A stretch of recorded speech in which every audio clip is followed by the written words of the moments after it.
in Brindisi.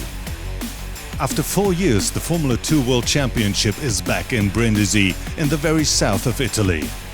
The Brindisi Grand Prix, famous for its huge numbers of spectators, the racecourse right in the middle of the old town, and of course the high temperatures. But Brindisi also was the stage for a lot of hot action on and off the racecourse. It all started back in 2013 with Ola Patterson winning his first ever Grand Prix here in Brindisi. Yeah, my first podium and my first victory. So I'm pretty happy with that result, and yeah, I got skin on my arms when I think about it. It was amazing. In 2014 it was French pilot Peter Morin who was on second spot, closing up on leader Eric Stark. It was a close fight till that moment when Peter Morin lost control and barrel rolled at the right-hander.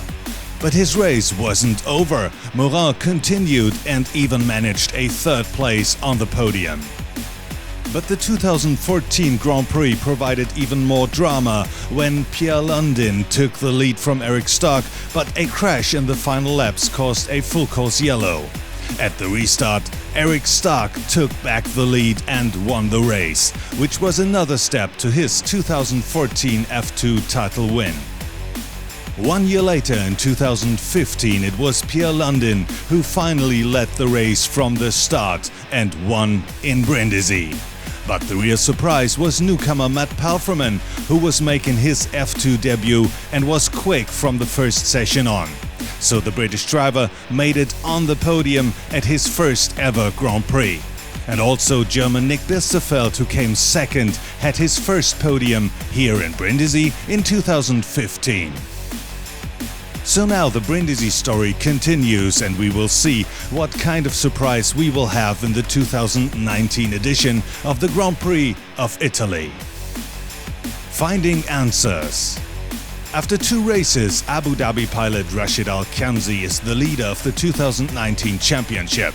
But the trouble is that in Kaunas as well as in Tonsberg, Al-Khamzi, who was on pole position each time, didn't get off the start pontoon because of a problem with the engine. So it might be possible that this issue could decide the outcome of the championship, because Stefan Hagen won the start in Kaunas and in Tonsberg and even took the victory at the Norwegian Grand Prix. We change everything for the engine, and we try it in Italy. It is little more better, but not the start that I like. And Al-Khamzi is not the only one who suffers from start problems. Also, Tobias Mintekas was a victim in Tonsberg. Yeah, we have been working a lot the last 2 weeks for finding the problems, and now it seems like everything is solved, and we are looking forward to a great race down here. So now all is up to the mechanics, who might have the better solutions. One thing is for sure, everybody keeps their cards close to their chest. We find some problems, but now the boat is more better than the last 2 races. I hope they find it some problems more, you know. I really don't know, because all the mechanics is quite quiet. So yeah, I think we found the problem, and hopefully he can have a good race there as well. Looking for a top spot. Not only the team colors are new for Ferdinand Sandbergen, who is racing with Team Charger in 2019. Also the performance pretty much improved compared to last year's season, when Sandbergen finished at a 12th position overall.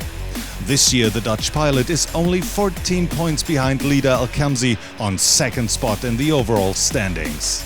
I'm gonna say there are good guys in the field, and maybe I'm one of them. I hope we will end again in a high position, but there are a lot of strong guys in the field. So now it's up to the race in Brindisi. If Sandbergen can maintain his ground, because the Tonsberg winner Stefan Hagen is just 1 point behind him in the championship. But the Charger pilot is willing to take that challenge. I'm ready. We're more than ready. The team is ready. I'm ready. So let's race. Italian nights.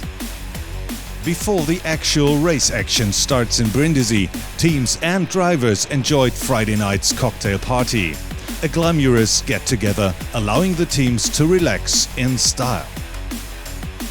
So now it's all set for Saturday's race action, and of course the big question, who is going to get pole position for the Grand Prix of Italy?